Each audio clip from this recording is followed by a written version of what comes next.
welcome back to OTTB on Tap. I'm Niamh, and I'm flying solo today to interview a very special guest from the UK.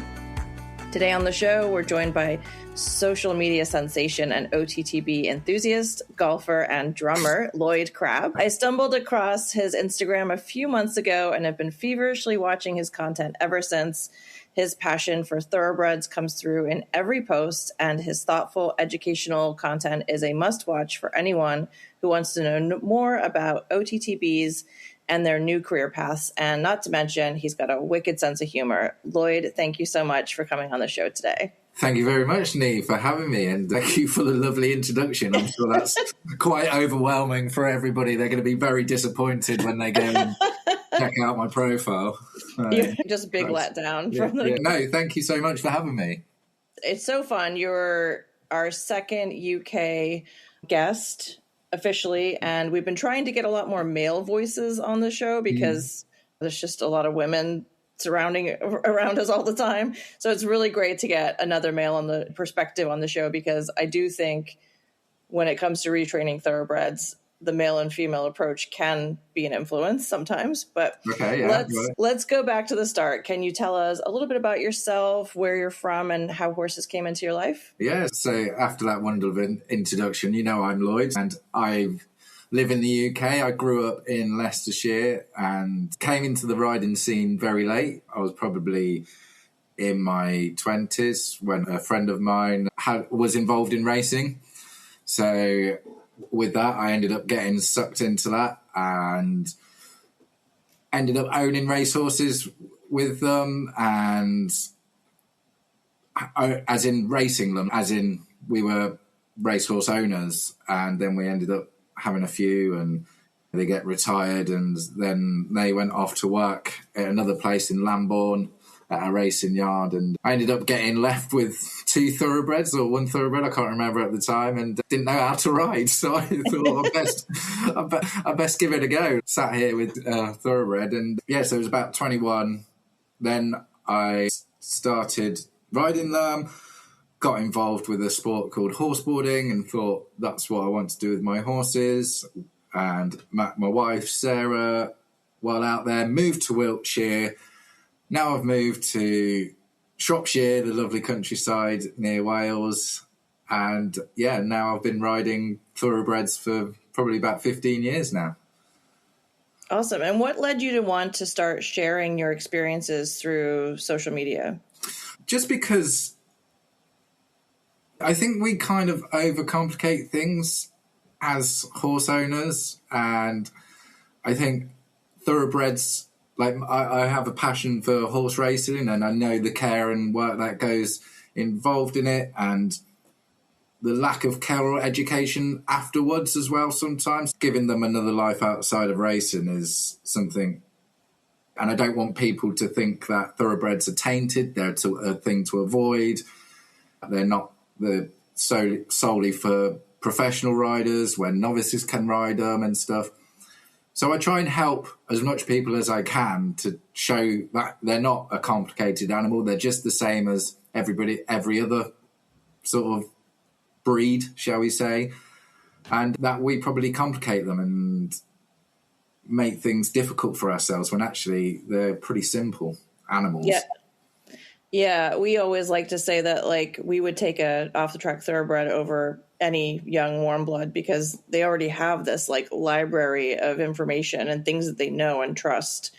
And so if you, like, lean into that, you can start to speak their language so much sooner than you can with a horse that knows essentially nothing, right? Yeah, exactly. And especially for novices and beginners, it doesn't matter whether you're a novice rider or not, but you might be a novice as in horse owner, and you might get one for the first time. It's just trying to provide that information, to provide that help out there, rather than them trying to do it and getting absolutely slated on social media and getting put off and then then giving up horses just because they can't deal with the grief and online criticism.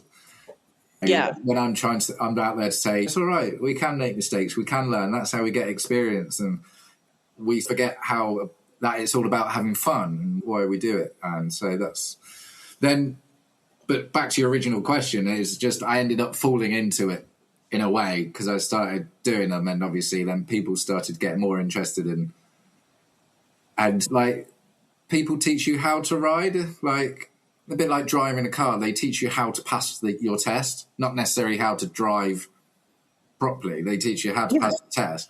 And then with horses, you're taught how to ride properly when sometimes it doesn't help you in every situation. It's not, you're out just hacking, having fun. So let's enjoy it and maybe not stick to the rule book so much.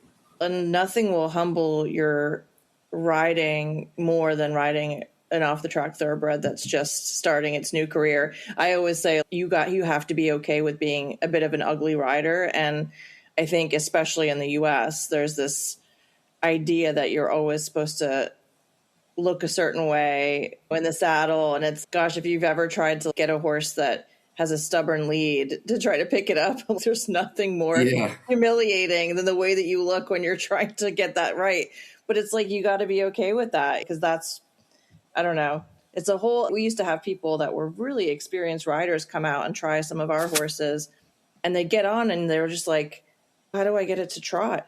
Or, there's something really strange about riding a horse that you get on and you go, what? This thing doesn't feel like it steers at all. Like, you're like, if you start riding it forward, a lot of those problems work themselves out, right? But for somebody that's used to having a lot of input with a horse, and they get on and they're just kind of, I don't know what I'm doing. We just have to adapt of how to ride them a little bit, because people say, oh, the horses keeps running away from me, but they're probably sat deep, long leg on the back of the saddle, flapping about, trying to pull it back. With a death grip on the reins. Yeah, and their right hands are up here, but they're squeezing with their legs and bouncing on the back. And I'm like, no, they're probably confused in what you're trying to ask them to do.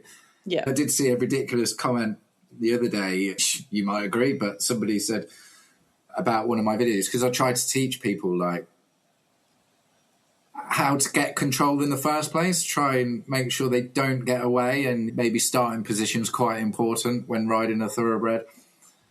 And somebody said, oh no, that's wrong, because thoroughbreds they're trained to, when you shorten the reins, to go faster. I'm like, I don't know.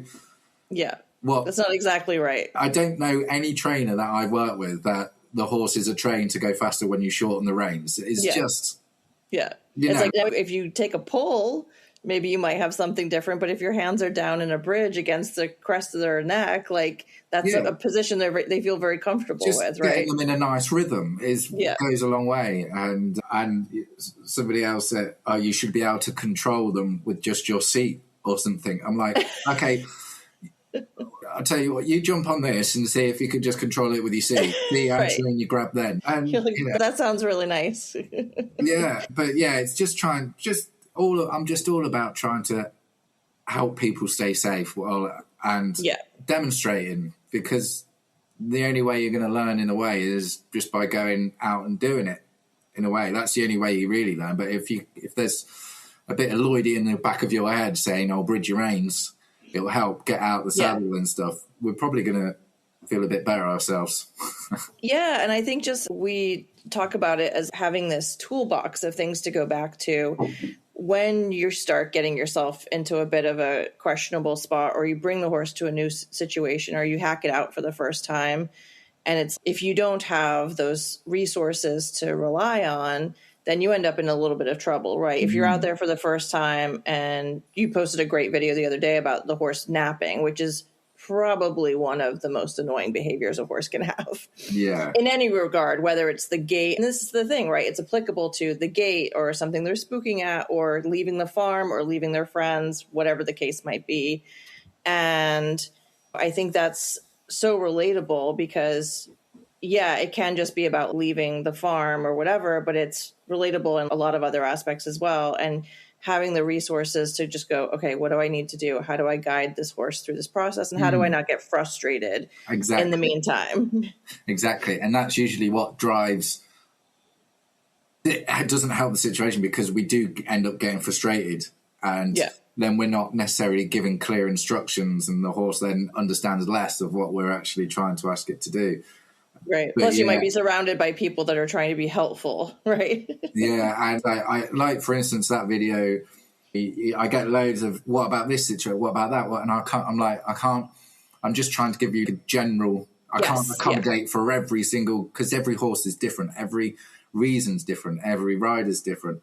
But I think with thoroughbreds and off the track thoroughbreds, the calmer you stay, the more responsive they're probably going to be and the more trust they're going to have in you to guide them past that situation. Whereas if you're quite fraught with them and frantic, they just get a bit wound up, then end up getting in a dangerous situation, really.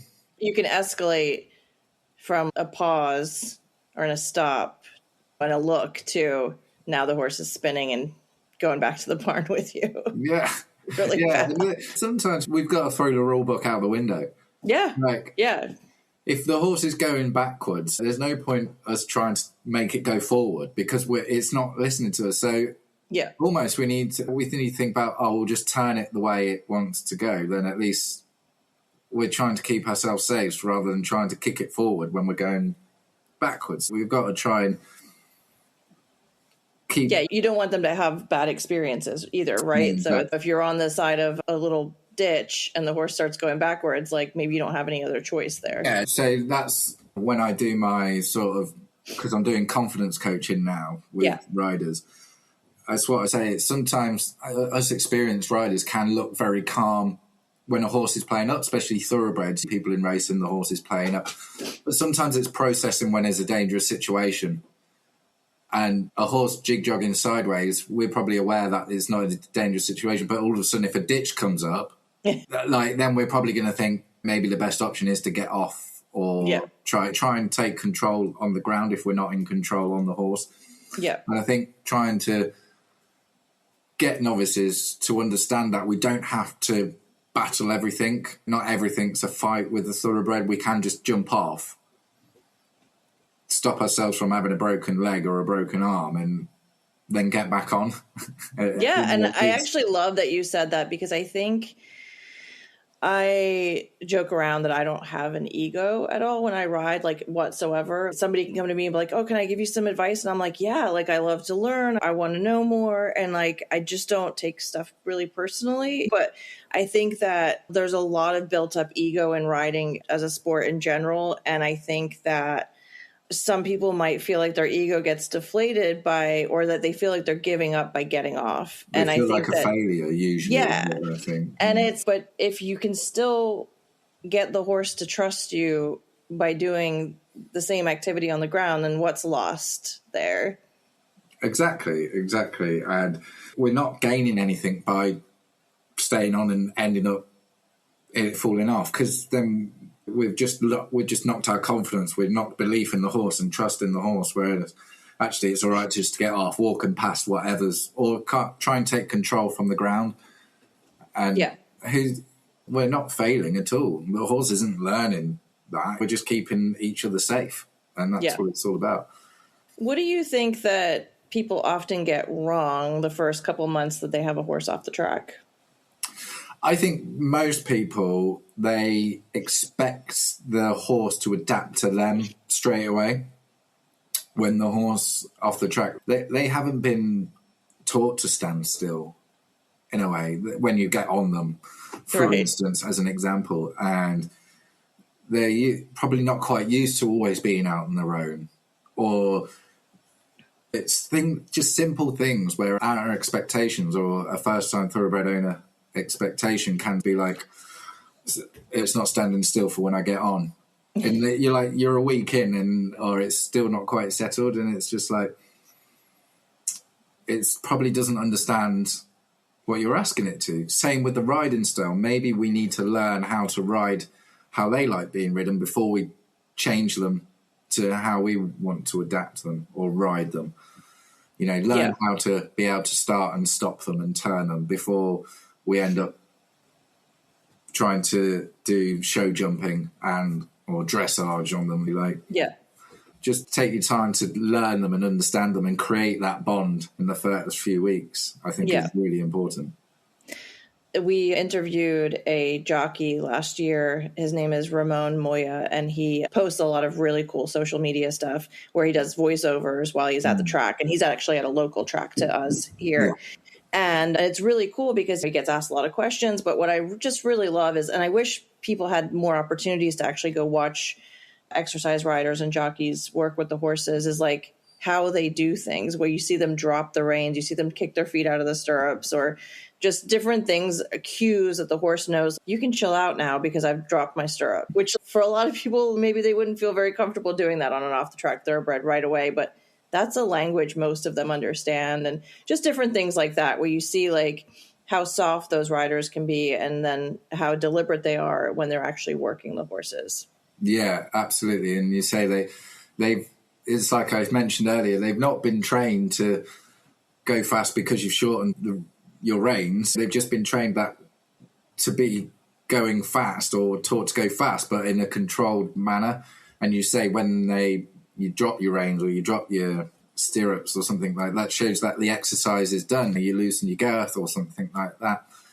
And so, yeah, it's a very good point that you make there. The different cues, like different understandings. That's why the horses don't speak English. So that's why we need to give them clear instructions of what we're asking them to do to be able to get the best response out of them. And doing that in a nice, relaxed manner, like you say, they understand and respond a lot better.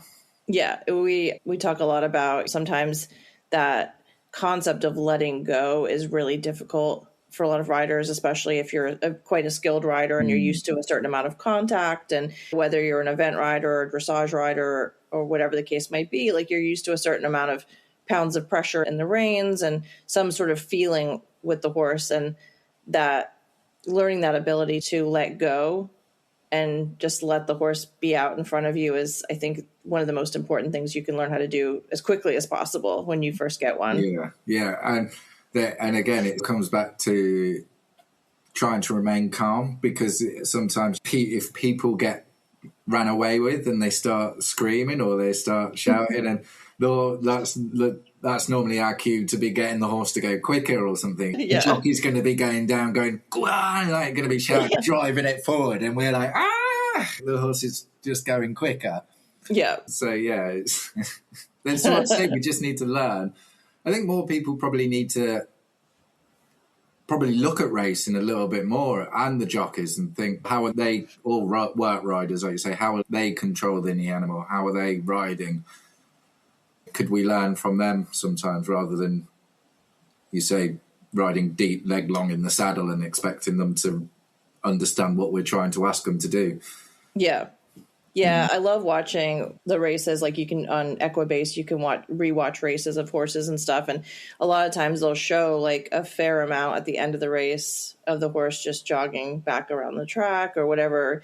And that's when you really get to see like the horse move properly. And maybe you get to see a little bit of like a relaxed canter, and you're like, ooh, I kind of want that one as a sport horse, you know, to see them being not a racehorse, but more of what the whole picture is. They've got such personalities, and they just love to work. They just love the game. Like, they love to work. They love to be able to do it. And so watching them in a calm state is just as beautiful as watching them when they're working. Yeah.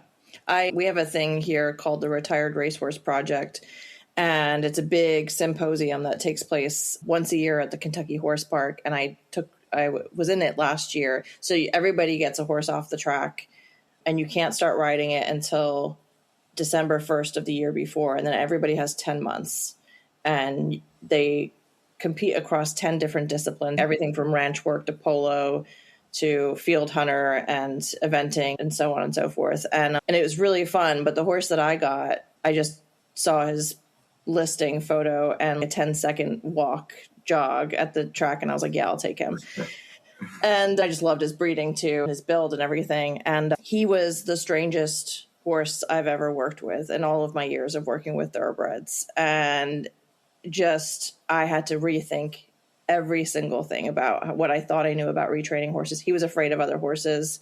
He just was emotionally unwell. And I hate even applying that because that's not a stereotype I believe in, really. But man, I put a couple rides on him and then I was like, I'm not riding him. I just wanted to get him to understand that everything was fine and that he could emotionally regulate himself. And man, it paid off in spades. That horse just went from being so insecure about everything to I sold him after I got back from the retired racehorse project to the student of a 5-star rider. She bought him off a video and I was like, oh, so good. But I think what I find so incredible about them is no matter how experienced you get with them, they're always going to have something to teach you. They're like the best teachers. Yeah, they're very good at communicating when something's wrong, something's right.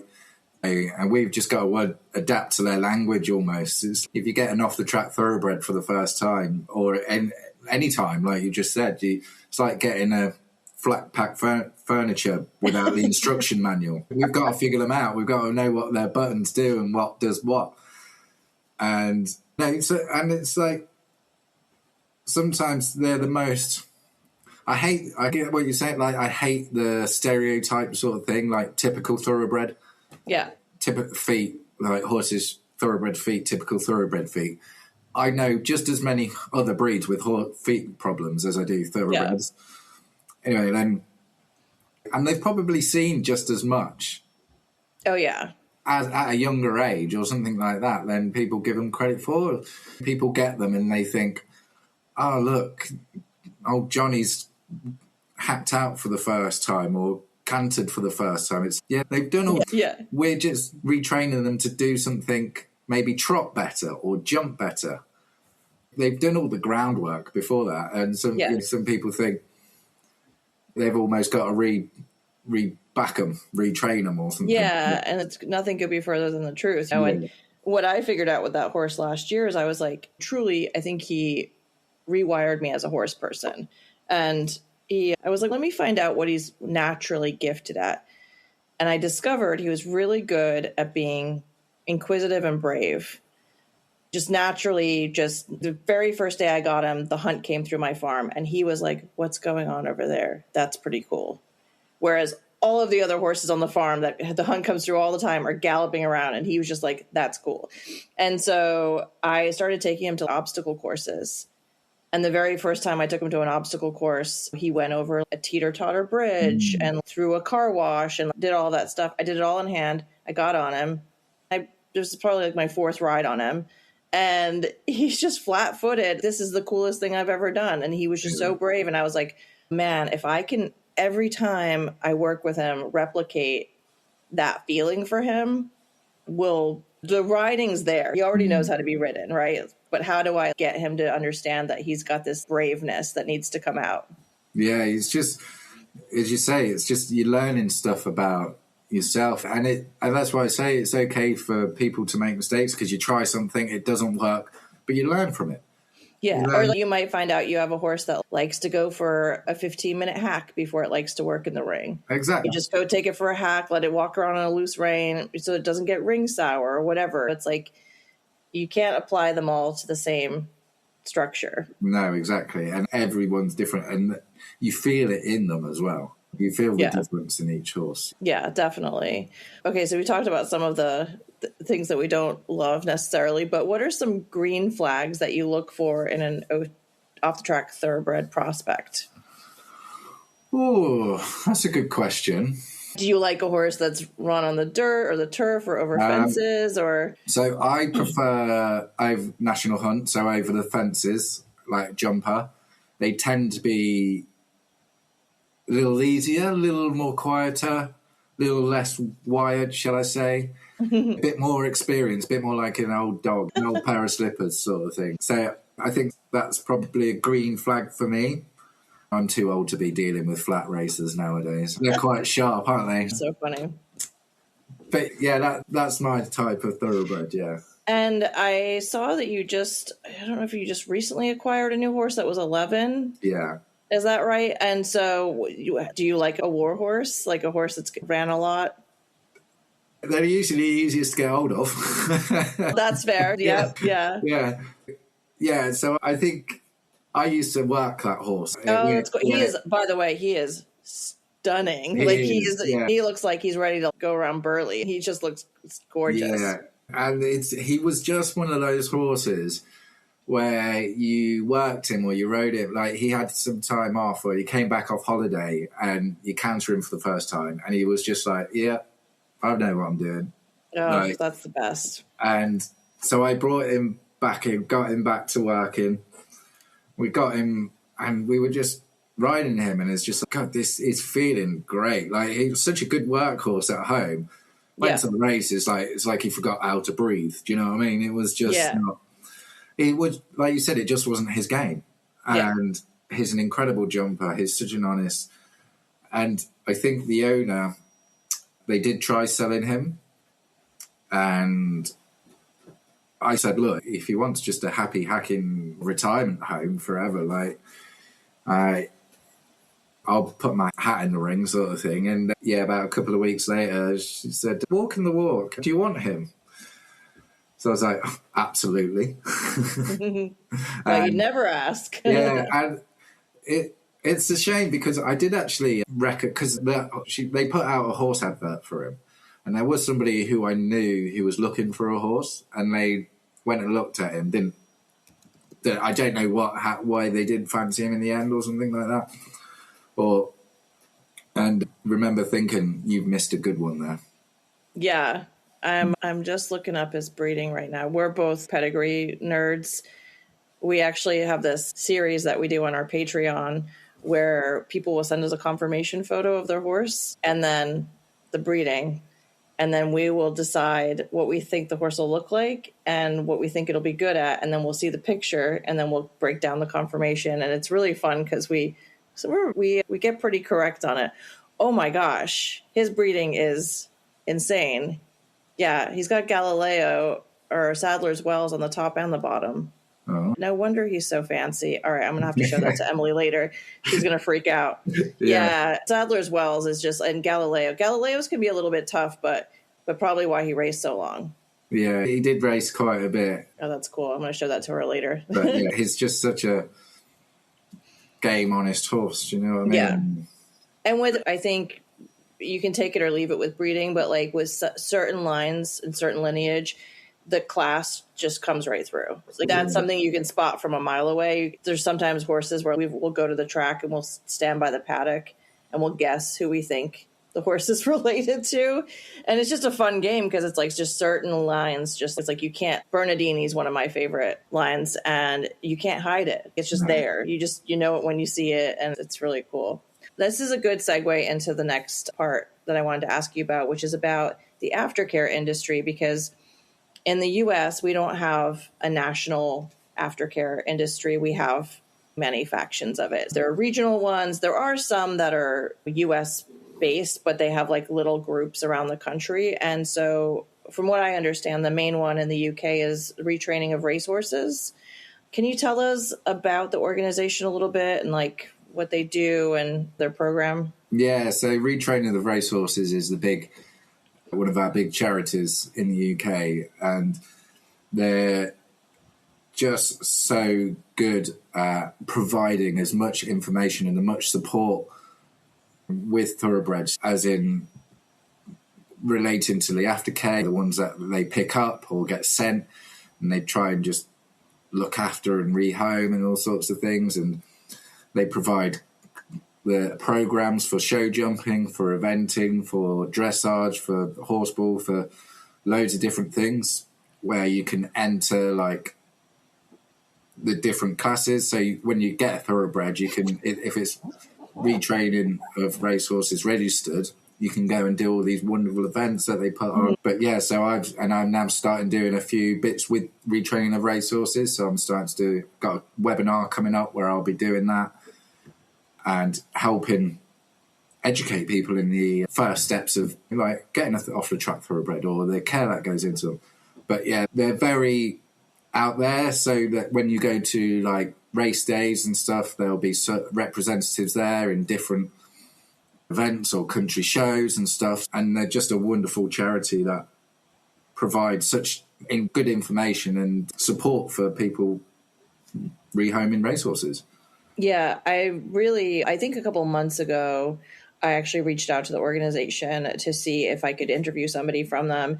And what I love about their website is like, it's just this, it's a little bit like the Retired Racehorse Project site here, but that's specific to like one big event. But there's just a ton of resources right there where it's a lot of frequently asked questions about retraining and like the amount of information just on their site is incredible. But then I love the way that they put the horses into different categories and they've had trainers assess them and figure out like what job they might like to do.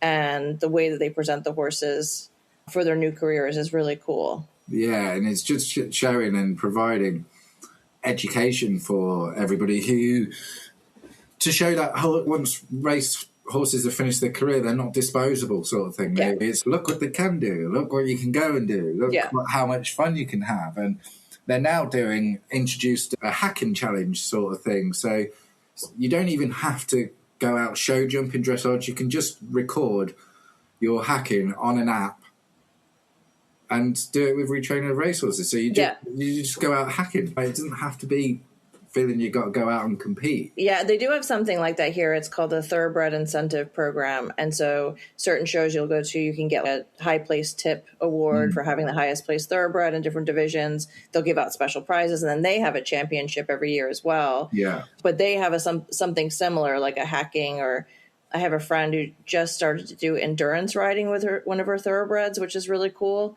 And you can just keep accruing miles and get like a bronze, silver, and a gold medal through the Thoroughbred Incentive Program, which is pretty. I don't know how people do endurance riding. I know, honestly. I think she did. She did her first. It was like a clinic, and so they did a bunch of different things. But then I think they finished with a mock ride, and I think she did 19 miles. And she said her horse didn't settle for the first 10. Yeah, yeah. My backside gets sore after 40. Oh my god! So honestly, I'm like, I don't know. Maybe I'm broken. Maybe I'm broken. I'm also almost 50, so it doesn't get any easier. No, but yeah, Retraining of Race, they do awards. They do awards as well, and the championship, like you say, is definitely becoming more of a thing as well, a recognition sort of thing, and people are getting. And does the organization work directly with the trainers at the track or the tracks, or is there like a liaison that within the tracks around the country that will then reach out to the organization? Or do you have any idea? They work a lot with the trainers. I think they're doing a lot more where they're educating the trainers just as much as the people who get them after, to show that they've got all this support for when the trainers are finished with the horses, and that they can move on that way. And then they go to the tracks to put out stands and demonstrations to the people out there to show what they do, basically. Yeah.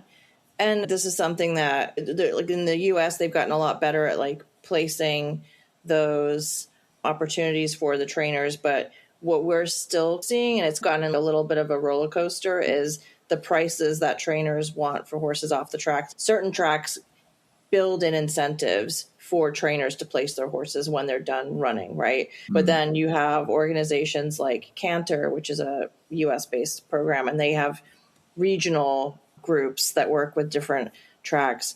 We have, I don't know what the prices are like in the UK coming right off the track. I was just about to ask you the same question. Yeah, so because I'm kind of curious. So when we were buying and selling horses, so this is probably like 2017, 2018, we could get horses either free or for $1,500 and you'd get them in. It was great.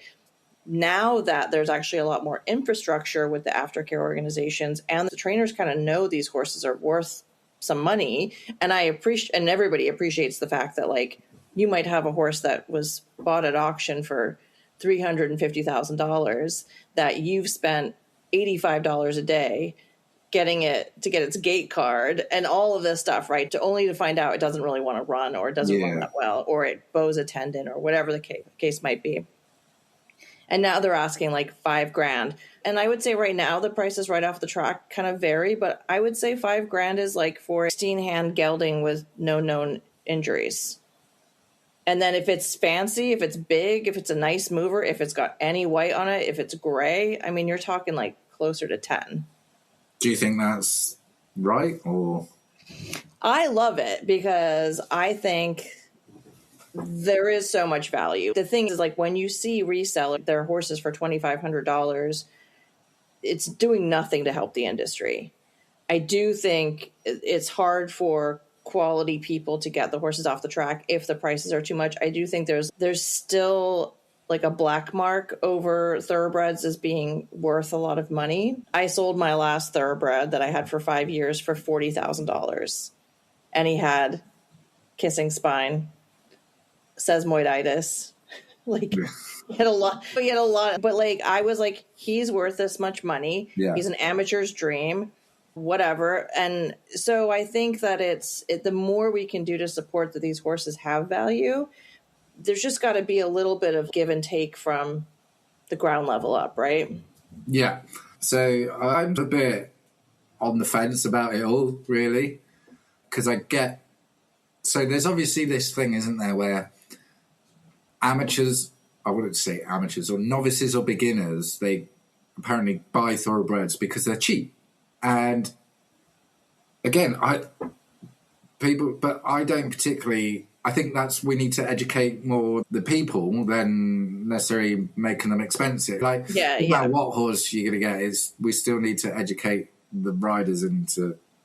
Anyway, but then I know people put a bit more value onto the horse because, one, they probably think it's worth a bit more, but they think if you're paying £5,000-6,000 pounds for a ex-racer, it's going to go to a good home, because if you're paying, that means you're going to look after it. So, the way I say I'm on the fence, because I understand that. Yeah.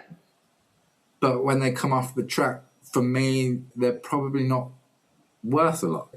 But is that because I've never brought an ex-racer?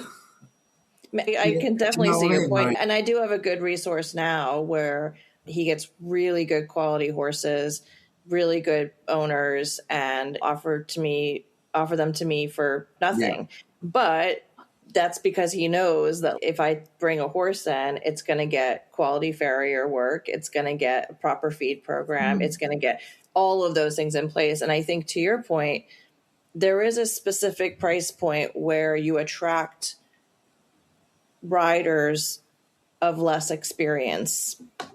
And so that's the tricky part. It would be great if you could just offer all the horses at $1,500, knowing that they were going to end up in good homes. But the truth is, whatever you pay for a horse is the least expensive check you're going to write when you have a horse, right? Like, so if you get it for free or $5,000 or whatever, that's meaningless unless you can actually take care of the horse. And so there is some danger in offering them too cheaply, but it's like, how do you keep the machine going? No, it's a very difficult thing. And like you say, the reason, like, when you're buying and selling like you were, you're actually bringing the horse on to put value onto it. If you know what I mean, you're bringing it on and jumping a few show jumps or doing a few dressage or whatever it may be. And you add value to it. Whereas when they come straight off, it's just the thing it was trained to do, bred to do, or is experienced in, it's no longer doing that. It's retired from that. So I suppose the price of it, just because it's cheap and maybe attract a novice, doesn't mean they're not going to love and learn it and care for it as much as it would be if it was $5,000-6,000. But I go back to my point of I would never pay, because I know sort of they're not worth much at the time when they come out of racing. I know that probably sounds quite harsh, but then I'm not going out show jumping. I'm not going out competing. I'm just giving them a home for life sort of thing. And there's got to be both. I think there's got to be access points for people to be able to get these horses for either nothing or next to nothing to quality homes, and then also a safeguarding. The last thing anybody wants to see is a horse with a tattoo or a microchip and a kill pen. Yeah, and also normally if a horse gets given away, it's normally because the owner or the trainer knows somebody. Yeah, exactly. Yeah, it's not normally just, this horse is on the edge of the street, come pick it up. Little sign around its neck. I've thought about buying and selling sometimes, but I can't. I don't, because I know people see how good I change these horses and what they're capable of, but I just can't sometimes be bothered with the hassle that'll probably come with it. Yeah, don't really recommend it. Yeah. We got out of it for a reason. We've both been very lucky with some of our horses. But there's a lot of heartbreak that comes along with it too, and it can be quite frustrating. And the ebbs and flows of the market can really crush you as a reseller. Exactly, and you can find people who probably aren't educated with thoroughbreds so much, and it comes back to the thing that in 2 weeks it's not jumping quietly around the show jumping course like what they expect it to.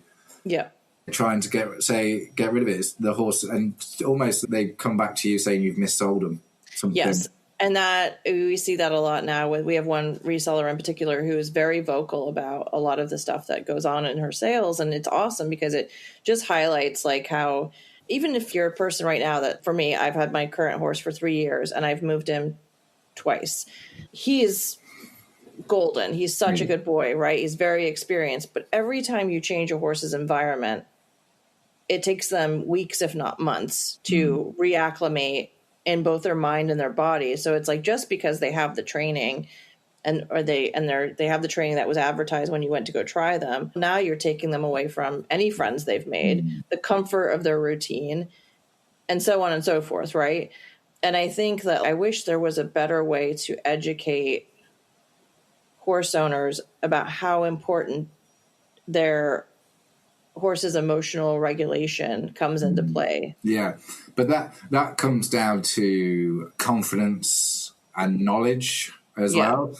Like, if, say, for example, if like we got a horse in, the trainer brought it, came in on Friday, I rode it out on the Saturday. But I'm confident in doing that because the horse is going to have clear instructions from me.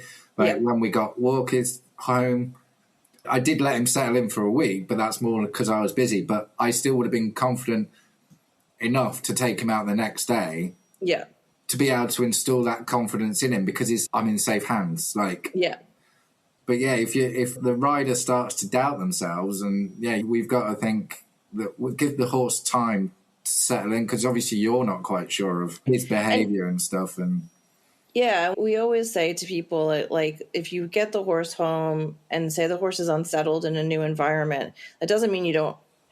It's okay not to ride them, but thoroughbreds thrive on a routine and they love to work, right? So tap into that and go take it for a hand walk around the property every day, or whatever the case might be. Like, there's so much that, like, I think last year in particular really taught me that, like, the riding is just one very small component of understanding these horses. And there's so much more that we have to offer them that comes from all of the other aspects of just spending time. I don't know, like when you think about spending time with a horse that's on stall rest, right? Like I went through, my horse got kicked last year and he needed stitches and was on stall rest. The amount of information I learned about him while he was on stall rest really helps me, because then when I took him to Kentucky and he had to be in a stall for 7 days with no turnout, I was like, I know exactly what it takes to make him feel comfortable. Yeah, I can't echo that anymore, because I have people come up to me and they say, I just don't quite trust my horse. And I'm like, how long you've had it? 3 weeks. And it was on box rest for 1 week and you've been riding it 2 weeks. Like, come on, you don't know the horse. You get to know the horse. Like you said, take them out with a head collar where in lead rope, where you walk them. Because it's like riding a roller coaster. If we go ride that roller coaster once, we're going to, or for the first time, we're going to be like, oh my God, like we don't know it. We're going to be excited. We're going to be thrilled. It's going to be scary. It's going to be anxious. Whereas if we get to know the roller coaster, we're going to know every bump, every twist, every turn, every sound, every crank. And that's what I mean by getting to know your horse. So walk it down the road in hand. Yeah. Get to know how it reacts to when cars come past. Get to know how it reacts when a cow is in the field or a gateway comes up or a trash can, as you say over there. Like a wheelie bin, for instance, over here. And the more we get to know them, the more we understand them, the more it dilutes the problem and instills confidence and trust into each other. So we actually start respecting the horse more, and the horse respects you a lot more. Yeah. And those hours spent not riding and spent with them, I think to me are so invaluable. I got him this. Like I said, he was a really curious, playful horse. And so I would put him on the cross ties and I'd pick out his stall and he just started eating the cross ties. And I was like, oh my God. So I'm like, what am I going to do? So I got him this. It's 4 feet long. I called it Stall Rest Stanley. It's like this big, fluffy bear with all these little squeaky, it's a dog toy, right? And it's crinkly things, and you can tie it in a big knot. So I'd tie it on the cross ties. He loved that thing so much. I brought it to Kentucky with us. He would nap on it. Like, it's just his favorite thing in the whole world. But it was like, I'm not going to try to get him to stop doing that. I can't get him to stop doing that. I'm at the barn by myself alone, right? He's going to stand there and chew on the cross ties. So I'm like, what can I do to just let him still be playful and not take away from his personality? Yeah. It's just, I think people underestimate how rewarding it can be spending just downtime with them. Like, me and my wife, we used to, when we go and feed the horses sometimes, like especially now when it's a bit nicer the evenings, we'd go take a beer with us and sit just hang on out. the log and wait, just chill around them, enjoy the time. Like, that's the whole point. That's why we do it. And watching them interact with other horses is also really cool. You know, the dynamics of the herd. You can't learn enough from that. I went to go, there's a new horse, an Irish horse at our farm. And I don't think he's been turned out with other horses. And he's very confused. And he's big. And I have a small quarter horse now. But there's a 2-year-old in our field and he's tiny. But he doesn't know that he's small. So I go to get my horse. This giant Irish horse comes galloping across the field at me. I'm like, oh, here we go.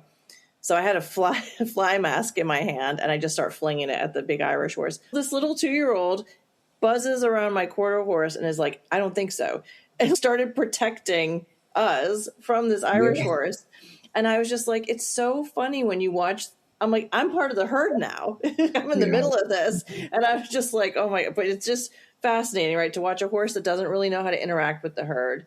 The little one being like, you're coming in way too hot. And my horse being like, I like to leave. So it's just funny. Yeah, it's funny as well as like somebody asked me a question not too long ago and said, do thoroughbreds make you a better rider? And I said, no, I don't think they necessarily make you a better rider, but I think you learn quicker with a thoroughbred. I think if you're a novice, I don't think it will make you a better rider owning a thoroughbred, but I think you'll learn quickly of how to become a good rider. And I think they're very, I don't know what you think about that, but.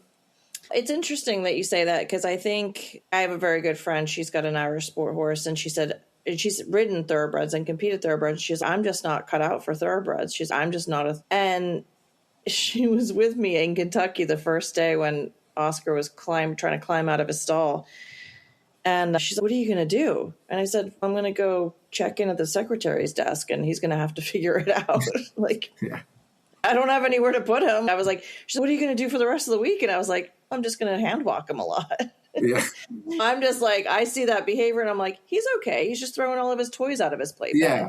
It's all right. I'm like, he has emotional resources. He's just not, he hasn't taken a breath yet. He'll be okay. I sometimes think it makes us feel like we're tough on them sometimes because. No, I know. Because other people are like, oh my, that horse is fretting in the box. Yeah, I'll have to deal with it. He's going to have to get over because I ain't doing it. Listen, this might be a little bit because I'm Irish. That might come through a little bit where I'm just like, he'll just cry it out. He'll be fine. Like, he's going to have to deal with it. He's knocked his feed over. Yeah, that's his fault then, isn't it? He'll not get any food then now, will he? Yeah, at one point when he was at his worst, he got both of his feet into his water buckets. And I just looked at him. I was like, that was stupid. And then he's stuck in the water buckets. And I was like, all right, like whenever you're done, come on. Like you gotta. And I think it comes back to understanding when a situation is dangerous. Yes. Yeah, very much so. I don't want it to sound like I'm being cavalier about horses doing. No, but if they're just going to walk around the box, they're not doing any knock over their feed or make a racket. But if they start climbing over the door and getting stuck, then Yeah, like my response was like, I was like, I'm not going to put the stall guard up today, but maybe in a couple days. And by like day 3, he's standing there asleep with the stall guard with a hay net over the door, and he's happy as a clam. But let's go back to your social media platform and what your kind of message is. The biggest takeaway I'm gathering is that you're here to teach people about confidence. So why do you think so many people struggle with confidence? I think because we get older. Yes. We get more scared of the what ifs, or we become more aware. And when we start to doubt ourselves or doubt our confidence, then we're not connected with the horse. We're not trusting the horse, like you said. We're not giving clear instructions. And people just don't know where to turn, what to do. And I just thought, how can I help? And that's by just having my soothing, charming voice talk to them about it. It's just about trying to let them lift that expectation off them, trying to make sure this is all still enjoyable. Because when we start comparing, we're never going to be like we used to be, because people say, oh, I used to not be scared. We're different now. We've moved on. We've got to do it. So, yeah, that's basically what I'd do, because just trying to help people out enjoy it again.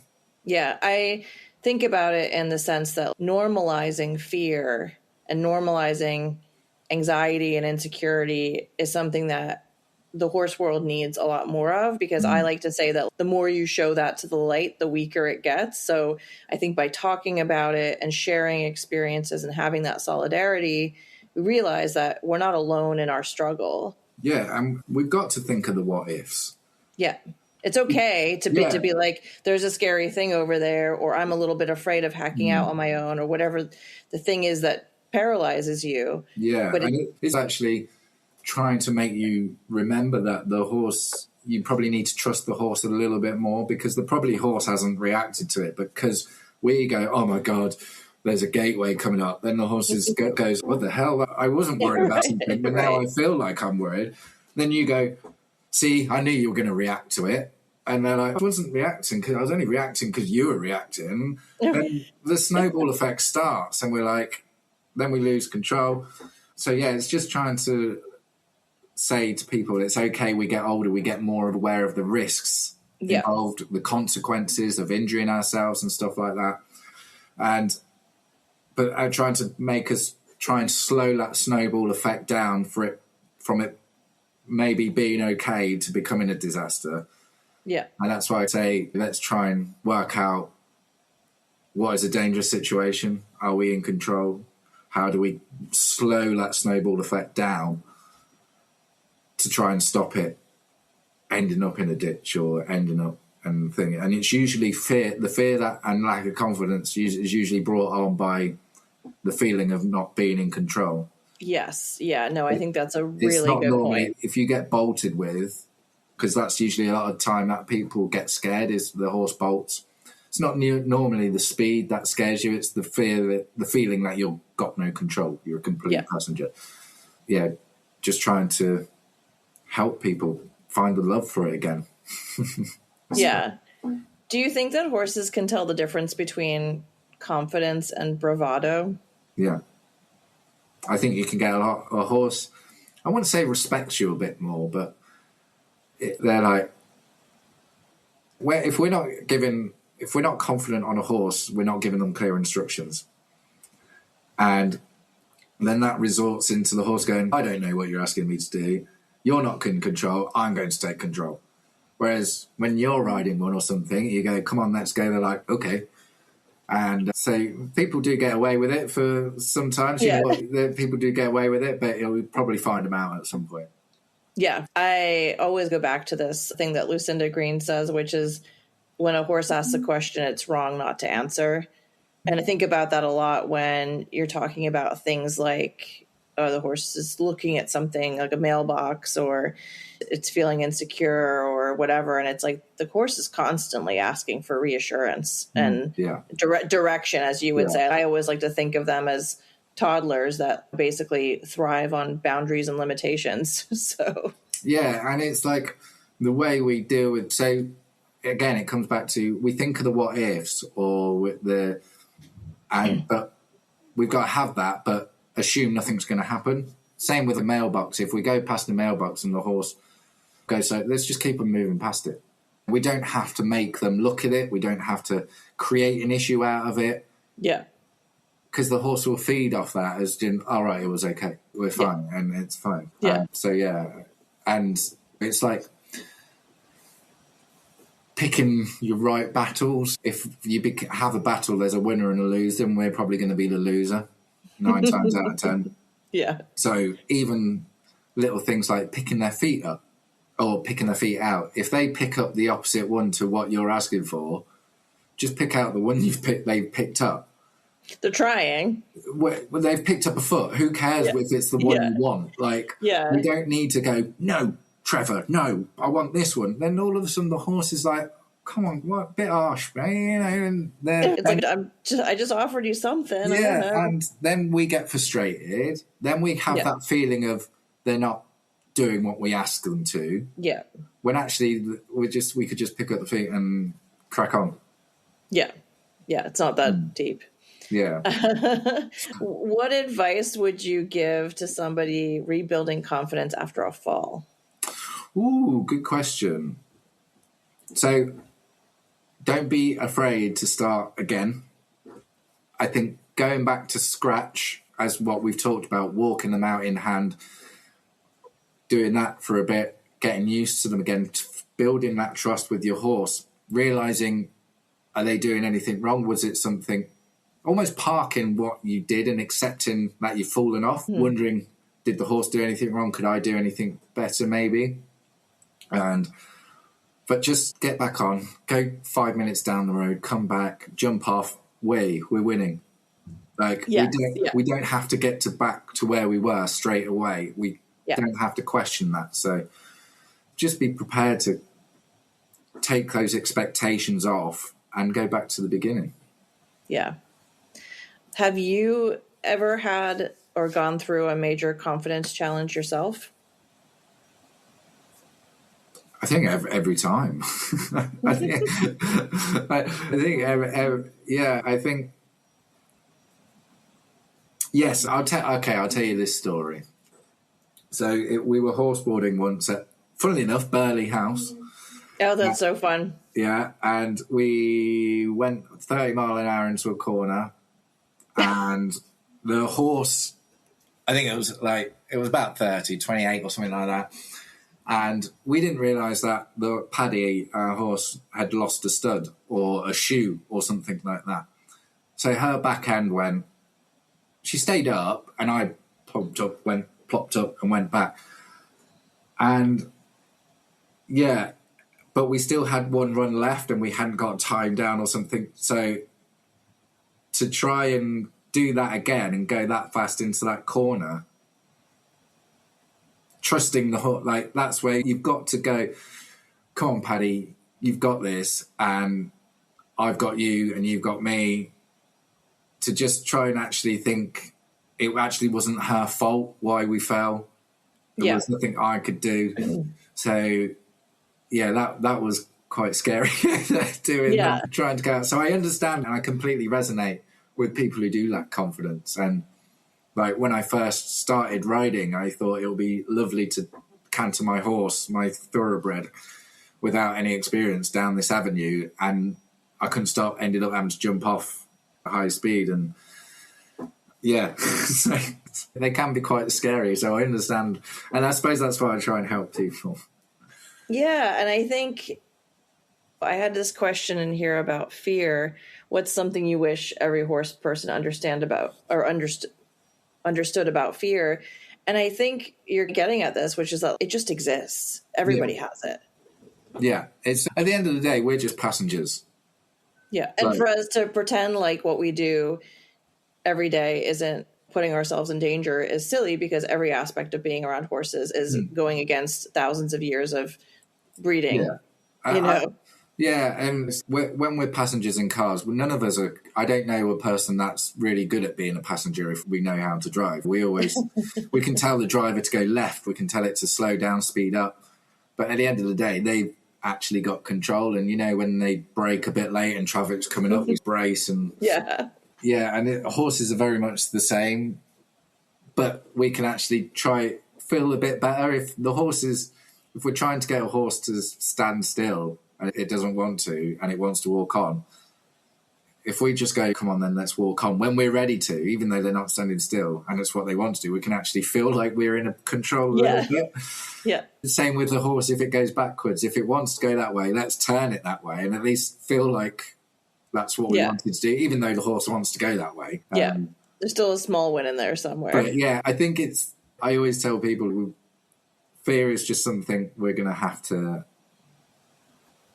live with when riding horses. If we think about it, we could just go around the corner on a horse and a tractor comes and clears us up. Like, the worst thing that could happen, but we've just got to try and assume that it's not happening and how we can have a plan and strategy in case something does go wrong.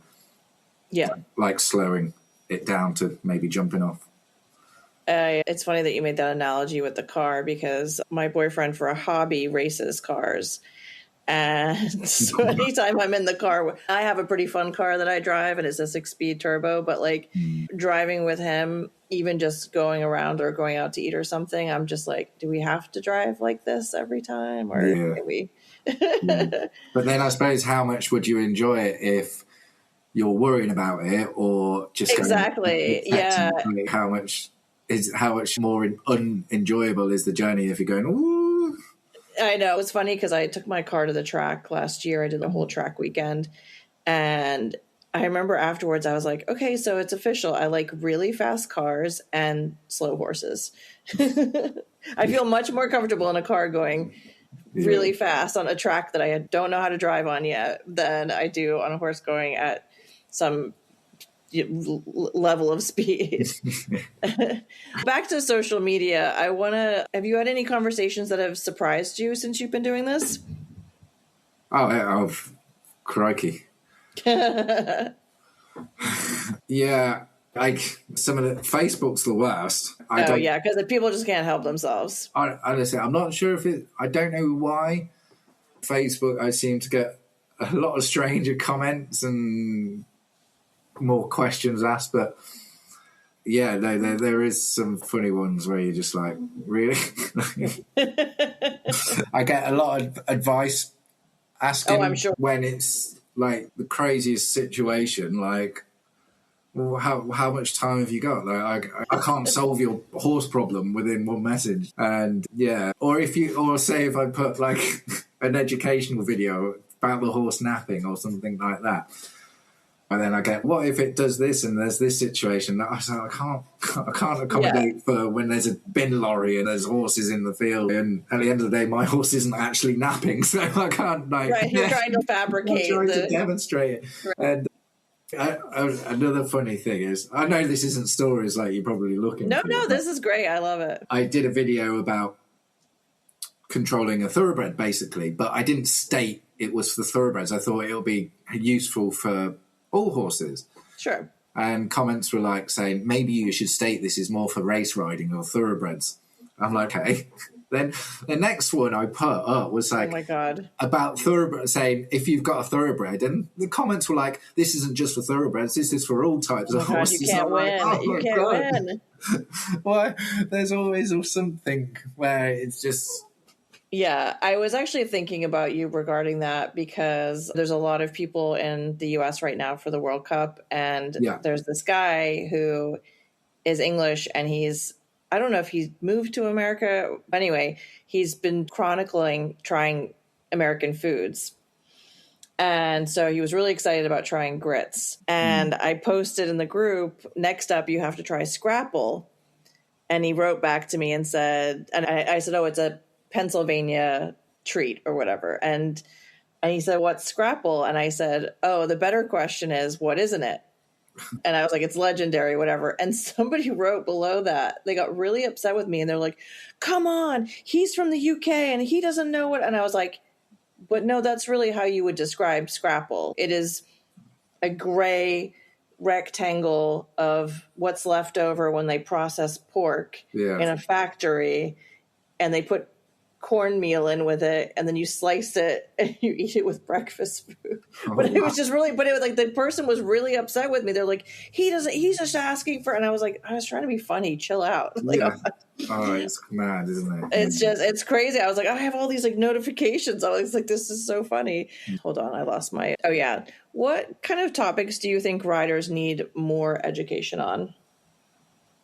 Really putting you in the hot seat now. Yeah, crikey, that is. I think learning how to control a horse. Yeah. I think, again, not riding to the book. It doesn't necessarily help you out on the road sometimes, like dealing with certain situations like napping or spinning or spooking, that. But yeah, maybe something like that. Maybe just more like hacking advice, like I tried to do. Everybody's so much of trying to educate in the school if of how to do it, maybe get on the right lead or the right diagonal or something like that, when we're actually forgetting some of the more important maybe topics of everyday life with horses rather than just the schooling sort of side of things. Yeah, and I think there's a little bit of a myth that you're going to take a thoroughbred out and it's naturally going to be forward.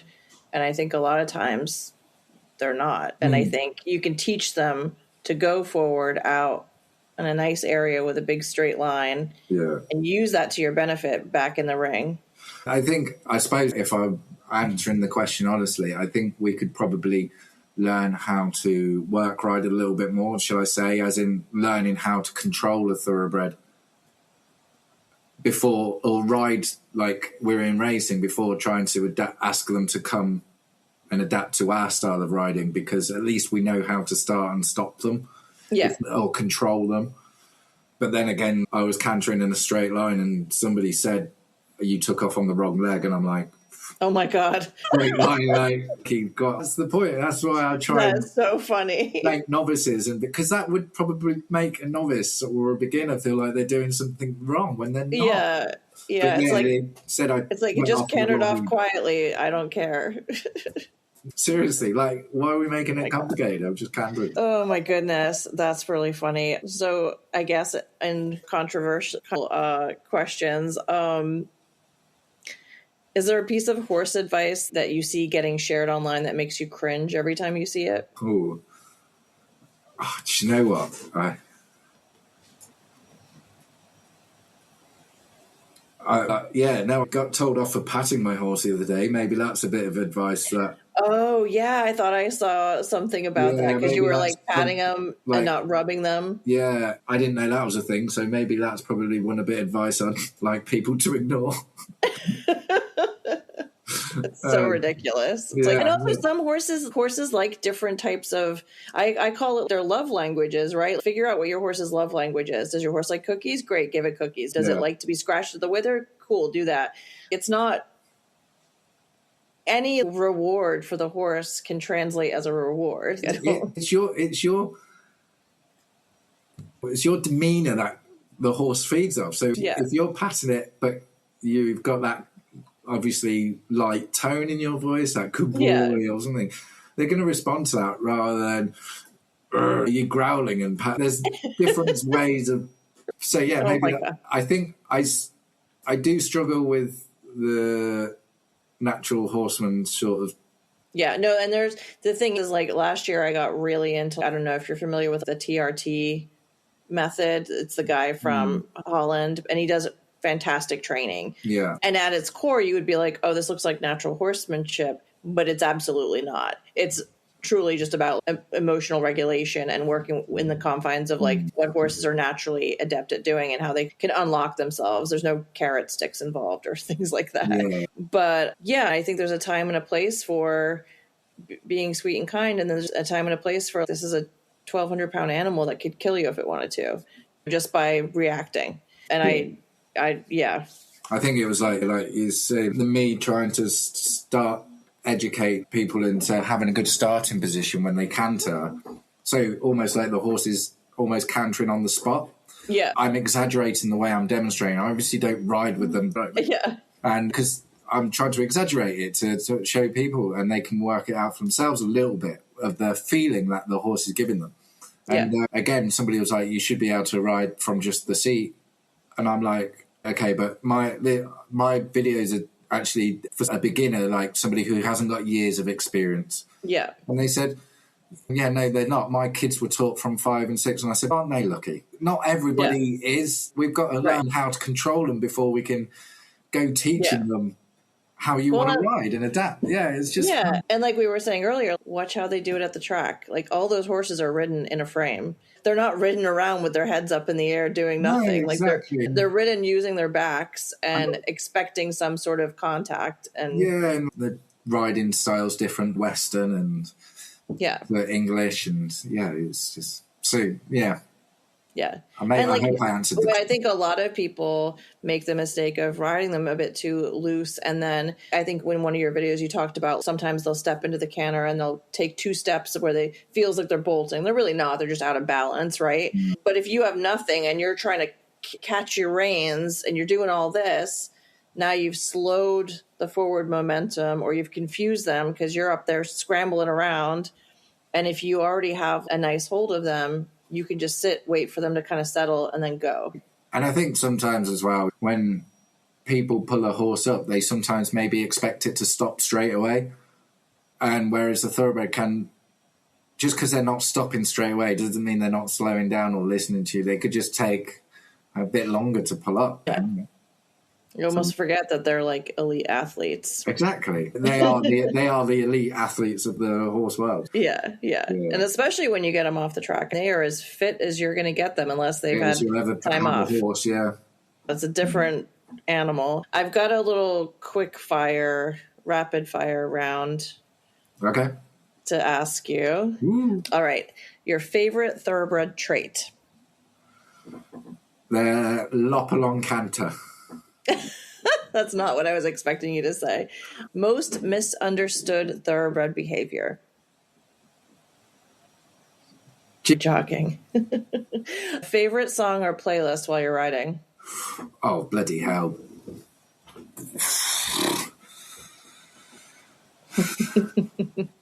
Come on, you're going to have something on repeat. My music collection's too vast to be able to accommodate that question. Maybe now you're going to have to come up with a Lloyd Crabb's extended hacking so you can show the variety on there. All right. I'll let you go with that one, but I'm expecting a follow-up. Okay. Down the road. Okay. One training exercise that every off-the-track thoroughbred owner should know. Hill work is really good if you want to keep them fit. That's an excellent one. Okay. Dressage, eventing, showing, hunting, or pleasure riding? Pleasure riding. The most impressive ROR horse you've ever seen? Walking the walk. I knew you were going to say that. Yeah, Anglo Paddy.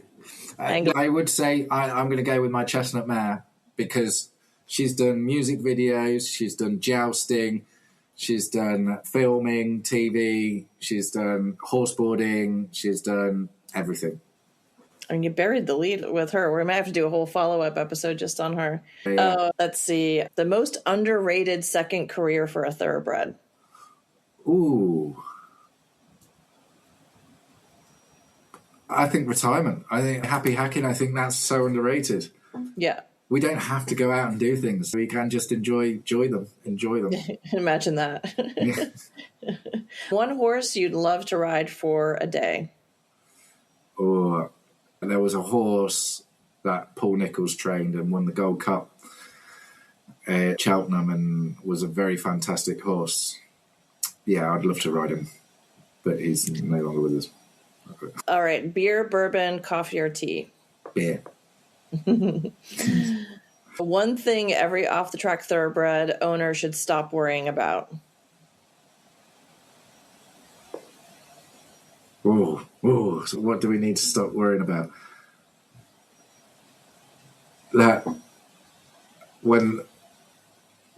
Good question. Oh, you've got me on that one. What should we stop worrying about? Stop worrying about that. They need exercise. That the horse needs exercise. Yeah. They don't care if you ride them or not. They don't need regular. They only if they get fresh. If you don't ride them for a while, then they become a loony again. That's different. But yeah, they don't probably need as much exercise as you probably think they do. And then the last one is, what's one thing every off-the-track thoroughbred owner should start paying attention to? Their weight. LloydCrabb.com. Yeah. Yeah. Me. Their weight, probably. Their weight? You mean the rider's weight? No, the horse's weight. Oh, I was like, oh my God. The horses. I'm like, the podcast is canceled. No, yeah. No, the horse's weight. I think they can shift their weight, drop quickly. Yeah. They can put it on just as quick as well. I think sometimes we put a rug on them and through the winter and we don't always check them, and before we know it they're really skinny and we think, oh no, we should have been feeding them more. Yeah, so that's probably the horse's weight, not the right. I was like, oh no. I was like, I was really starting to like you there, Lloyd. Yeah, all that work and done in one fell swoop. Yeah, no, I haven't. I've always said that I did a video once about horse riders' weight and saying that probably rider, it doesn't matter, they can ride them probably just as well or be as light in their seat no matter what, than many other people, like mainly because of the people slagging the rider off in the comment and things like that. And actually, horses are for everybody, no matter what. They're a big animal. They carry anything. They've been carrying plows and cannons throughout their years, and I know. So the horse I have now, he's a quarter horse. He's got a little bit of thoroughbred in him, and I've been trying to get my barn owner's husband to ride him. And he's like, "Do you think I can ride him?" I'm like, "Have you seen the guys that ride quarter horses?" And he's a decent size when he's 15 too. I was like, you watch Yellowstone and they're on these little 14-hand quarter horses and they're 6 foot tall and they've got all this gear on, and I was exactly. I get told I'm too big for horses sometimes by people. Jesus Christ. He literally in my last video they said, "Oh, you look too big for that horse." I'm like, Christ, he's 16 too, mate. Also, aren't you almost always riding in a training saddle? Yeah. Like an exercise? Yeah. That probably throws the perspective off. It probably looks like you're swamping the saddle, but it's like you're riding on a saddle that's this big. Yeah. Yeah. I don't know if I forget who he is, if he's English or American. There's an upper level event rider who competes in an exercise saddle. Forget who it is, but it's always great when you see him out going cross country and you're like, okay. Yeah, no, it's like just something I've always done. Always do it. I find I can riding. In my last video, somebody commented saying, "Oh, I'd like to see you learn to hack out in a normal saddle," and I was like, put a video up of me horseboarding in a normal saddle. It's like it's just preference. So it doesn't mean I can't ride it. You're like, well, I would like to see a follow-up video of you riding in an exercise saddle. Yeah, exactly. But yeah, no, just that's funny. Done. All right, some closing questions. What has thoroughbreds taught you about yourself? Or what have thoroughbreds? Shit happens. Yeah, I think that's pretty much it. It's probably made me a bit more laid back, as in something goes, understanding that something might not always go well, like you can make mistakes and just try something different next time, whether it's with their feed, whether it's with their feet, whether it's with their coat, their rugs. You might leave a rug on overnight and you get up in the morning and they're sweating, and rather than just worrying about it, just go, next time I won't do that. Do you know what I mean? You always... They're not made out of glass. No, exactly. If riders remembered only one thing from everything you've tried to teach, what would you want it to be? Ooh. To go out and have fun. Yes, I love that. I think I was going to ask you another question, but I feel like you're going to answer it the same way. There's also one question that we ask every single guest on the show, which is, what's one word you would use to describe an off-the-track thoroughbred? Incredible. Ooh. Oh, that's a good one. I don't know what we plan on doing with all of these words, but we have them all saved somewhere. Yeah. Or Emily does, because she's the brains in this operation. I've never known anybody to ride a thoroughbred and come back and not love it. Obviously, if they're in control, or if the feeling that you get is just incredible from one. Yeah. I after last year was incredible going to the Retired Racehorse Project, and everyone keeps asking me when I'm going to do it again. And I was like, I got a little bit burned out, but the Thoroughbreds scratch and itch like nothing else. So it won't be long before there's another one in my life. Lloyd, thank you so much for taking the time to chat with us today. Before we wrap up, I just want to ask you a little bit about your one-on-one consultation service and how people can reach out and access that. Oh, thank you very much. That's very kind of you to do that. Yeah, so it's very easy. They can just drop me a personal message. So go to my Facebook page, which is Lloyd Crabb Equestrian, but my Instagram and TikTok are just at Lloyd Crabb. And you can just drop me a message on there, and it doesn't matter where you are. I have people from the US, Australia, Singapore, and we just try and find a time and day that suits you. They're currently £40 for an hour, so one-to-one video call where it's just a safe space to chat. Sometimes it's just chat and work things out. It's not a therapy session. It's not hypnosis or anything like that. It's just to chat and have an understanding of why you're feeling like the way you are. So, yeah, it's £40 for an hour, or you can book 4 sessions for £100. Don't know what that is in dollars and euros and everything, but drop me a message. I don't know how strong the pound is these days, but that sounds like a killer deal. And that's awesome that you're offering one-on-one sessions, because I think people can get so much out of watching your videos, but it's like you said, you get a lot of extra questions. And I think knowing that people actually can have access to you at that level is really special and very generous of you to give up your time like that. No, sometimes it's just just chatting helps.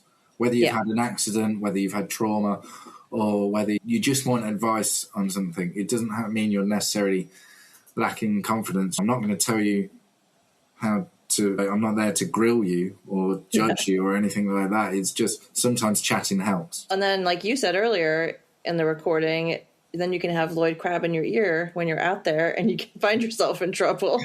Somebody said once, they were like, because I was wearing a pink hoodie, and they said, when do we go? And she said, I'm sorry, all I've been thinking about is Pink Panther. Next time I'm going out, I'm just going to think Pink Panther.